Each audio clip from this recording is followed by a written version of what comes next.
Halo semuanya, kembali lagi sama aku Shelvina Zulkisti, NIM C24190088 di video biologi populasi ikan.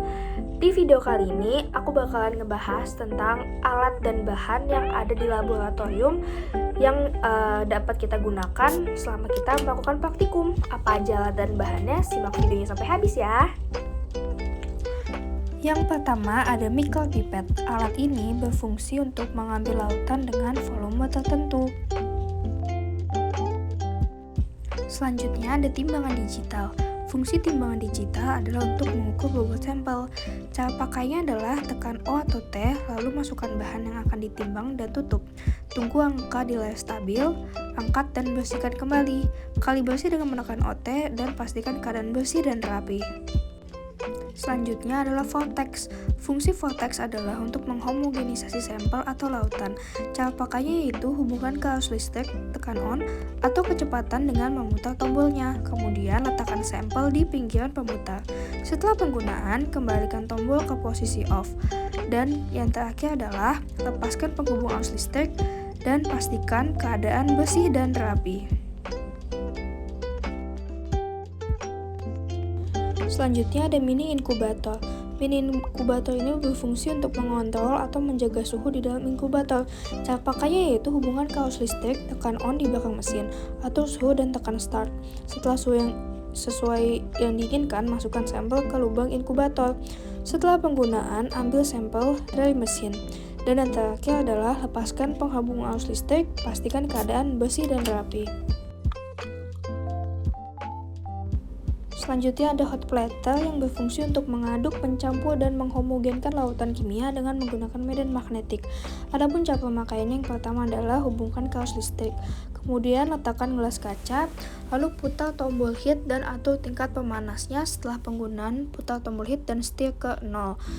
Nah, setelah digunakan, jangan lupa lepaskan penghubung arus listrik dan pastikan keadaan dalam keadaan bersih dan rapi. Selanjutnya ada elektroforesis yang berfungsi untuk memisahkan komponen atau molekul bermuatan berdasarkan perbedaan tingkat migrasinya dalam sebuah medan listrik.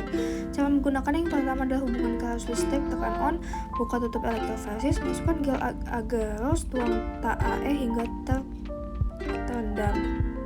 Kemudian masukkan sampel ke dalam sumur. Setelah itu tutup, atur waktu dan tegangannya, kemudian tekan start. Jika sudah digunakan, ambil dan tutup kembali, lepaskan penghubung arus listrik, pastikan keadaan bersih dan rapi. Selanjutnya ada UV fluorescent table yang berfungsi sebagai visualisasi DNA maupun RNA pada gel agarose.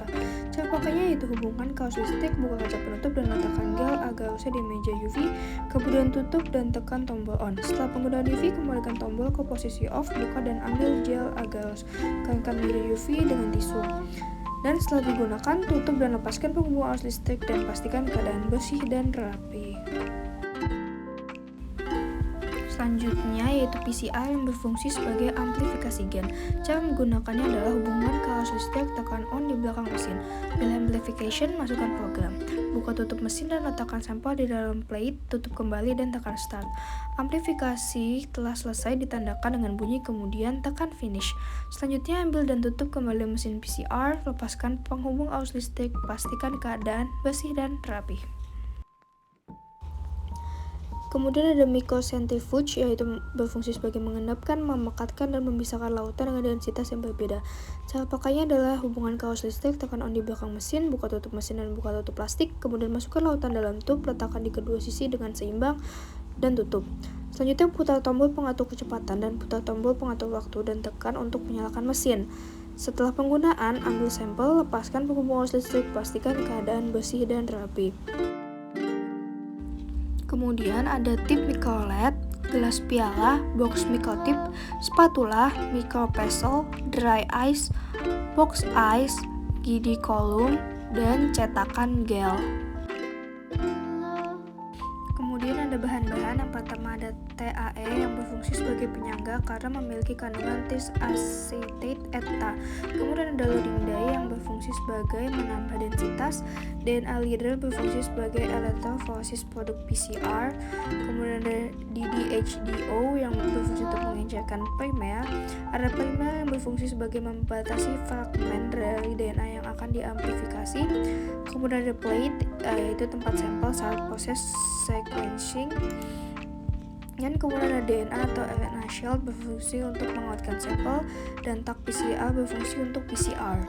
Kemudian ada fluorescence yang berfungsi untuk mengubah sinar UV. Ada GBT buffer yang berfungsi untuk membantu proses penghancuran jaringan dan sel. Port K berfungsi untuk merusak protein untuk mengikat lipid, dan yang terakhir ada ethanol absolute yang berfungsi sebagai sterilisasi.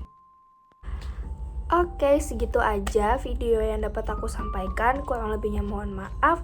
Wassalamualaikum warahmatullahi wabarakatuh. Dadah, sampai jumpa di video biologi populasi ikan lainnya. Bye.